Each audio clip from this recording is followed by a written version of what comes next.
লেখা হয় তিনজন ব্যক্তি তিনটা প্রশ্ন করে। তিনজন ব্যক্তি কয়টা প্রশ্ন? তিনটা প্রশ্ন করলো।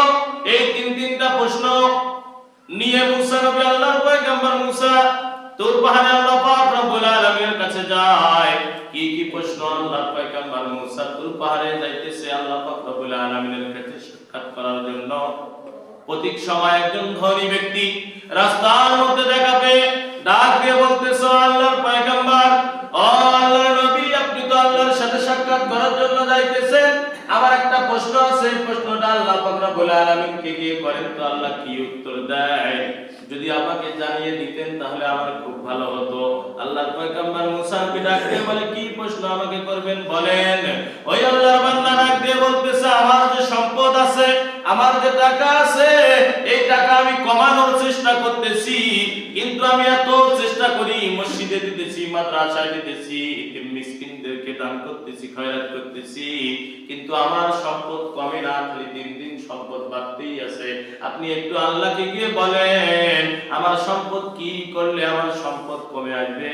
আমি এত সম্পদ রাখতে চাই না, আমি এত সম্পদের হিসাব আল্লাহকে দিতে পারবো না, আপনি একটু শুনে আসেন তো আমি কিভাবে আমার সম্পদটাকে কমাবো। এরকম কথা বললে আল্লাহর পয়গম্বর মুসা বলতেছে, ঠিক আছে। সামনে এগিয়ে গেলে, সামনে এগিয়ে যাইতে গিয়ে দেখে বুড়িমা ছোট্ট একটা কুকুরি ঘরের মধ্যে, মরুভূমির মধ্যে আছে। তার সামনে তার ঘরের মধ্যে কোনো খানাও নাই, ওই ছোট্ট ঘর থাকার মতো কোনো ভালো জায়গা নাই। ওই বুড়িমা ডাক দিয়া বলে, আল্লাহর পয়গম্বর মুসা, আল্লাহর সাথে সাক্ষাৎ করার জন্য আপনি যাইতেছেন, আমার একটা প্রশ্ন আছে, এই প্রশ্নটা নিয়ে যান, দেখেন তো আল্লাহ কি বলে, আমার কথাটা নিয়ে যান তো। বলে বুড়িমা কি কথা বলবে? বুড়িমা ডাক দিয়ে বলতেছে, আমি এত অভাবের মধ্যে, এত অনাটনের মধ্যে, আমার থাকার কোনো জায়গা নাই, খাওয়ার কোনো জিনিস নাই, আমি এত অভাবের মধ্যে আছি, আল্লাহ পাক রব্বুল আলামিন আমাকে এত বড় বেশি অভাবের মধ্যে কেন রেখেছে? আমি কি কোনোদিন আমার এই অভাব কি সারবে কি সারবে না? আল্লাহকে প্রশ্ন করেন তো আল্লাহ কি বলে। আল্লাহ পয়গম্বর মুসা বলে, ঠিক আছে আমি প্রশ্ন করব।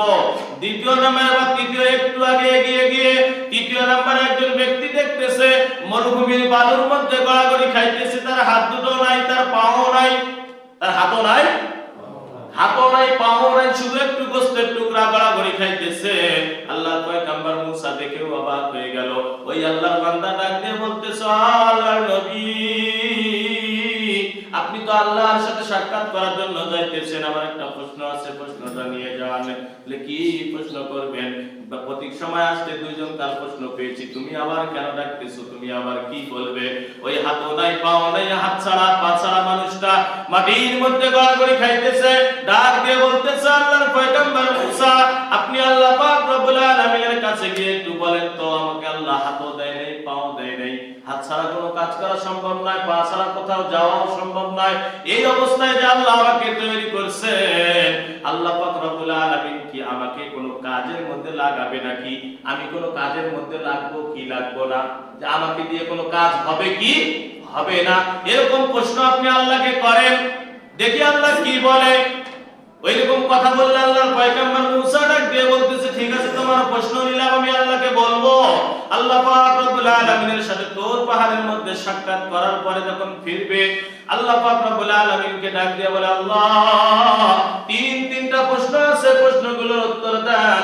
তোমার এক বান্দা প্রশ্ন করেছে, আমার সম্পত্তি দিন দিন ধন সম্পত্তি আমার বাড়তেই আছে, আমি এত দান করি, মসজিদে দেই, মাদ্রাসায় দেই, ইতিমখানা মিসকিনখানায় সবখানে সে সাহায্য করে, সহযোগিতা করে, ধন সম্পত্তি ঢেলে দেয়, কিন্তু তার সম্পত্তি কমতেছে না, ধন কমতেছে না, দিন দিন বাড়তেই আছে। ওই ব্যক্তির সম্পত্তি কি করলে কমবে? এবার প্রথম নাম্বার প্রশ্ন, তৃতীয় নাম্বার প্রশ্ন বলতেছে, তোমার এক বান্দি প্রতীক সময় আসলে আমার সাথে দেখা, মরুভূমির মধ্যে ছোট্ট একটা কুঠরি ঘর তুলে আছে, তার ভালো করে থাকার জায়গা নাই, খাওয়ার কোনো ভালো জিনিস নাই। ওই আল্লাহর বান্দি জিজ্ঞেস করেছে, তার কি কোনোদিন ভালো সময় আসবে নাকি, ভালো কিছু পাবে কি পাবে না? তৃতীয় নাম্বার প্রশ্ন, তোমার এক বান্দা, তুমি হাতও দাও নাই, পাও দেয় নাই, হাতও নাই, পাও নাই, দুনিয়ার কোনো কাজেই তো ওই ব্যক্তিটা লাগার কোনো কথাই নাই, কিন্তু প্রশ্ন করেছে আল্লাহ,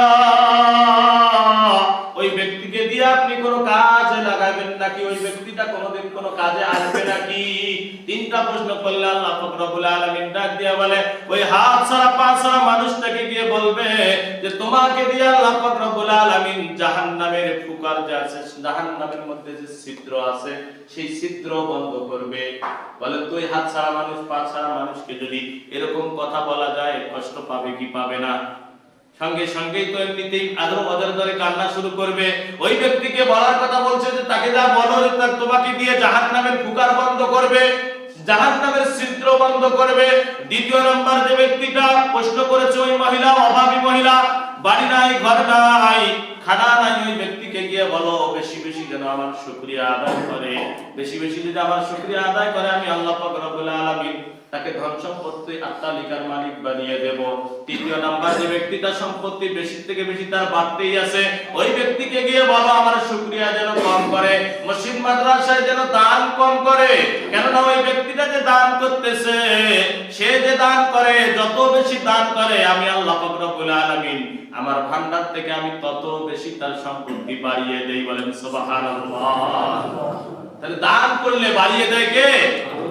বলেছে দুনিয়ার বুকে একজন দানবীর ব্যক্তি যদি আল্লাহকে খুশি করার জন্য মসজিদ এবং মাদ্রাসার মধ্যে দান করে, তাহলে আল্লাহ পাক রব্বুল আলামিন বলেছে সঙ্গে সঙ্গে আমি যে জিনিসটা আমার বান্দা এবং বান্দীকে দেই সেটা হচ্ছে আমি 10 গুণ ওই জিনিসটাকে বৃদ্ধি করে দেই। বলেন সুবহানাল্লাহ।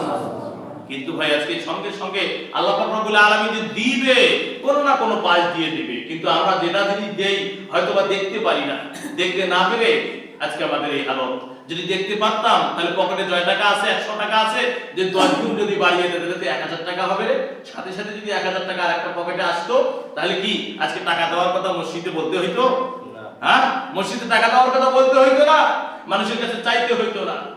কিন্তু 1000 টাকা আল্লাহ পাক রব্বুল আলামিন কিন্তু দিতে চাইছেন, কোনো না কোনো ভাবে কোনো না কোনো দিক দিয়ে আল্লাহ পাক রব্বুল আলামিন এটা আবার বৃদ্ধি করে দিবেই দিবে। বলেন সুবহানাল্লাহ।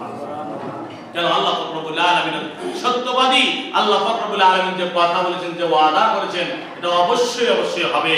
দ্বিতীয় নাম্বার যে ব্যক্তিটা ওই যে ছোট্ট কুটির ঘরের মধ্যে আছে যে মুরব্বী মহিলা, এই মহিলা ডাক দিয়ে বলতেছে, এই মহিলাকে দিয়ে বলতেছে ও আল্লাহর বান্দি, তোমাকে যে আল্লাহ সম্পত্তি দেয় নাই, ধন দেয় নাই, থাকার জায়গা দেয় নাই, তুমি বেশি বেশি করে আল্লাহর শুকরিয়া আদায় করো।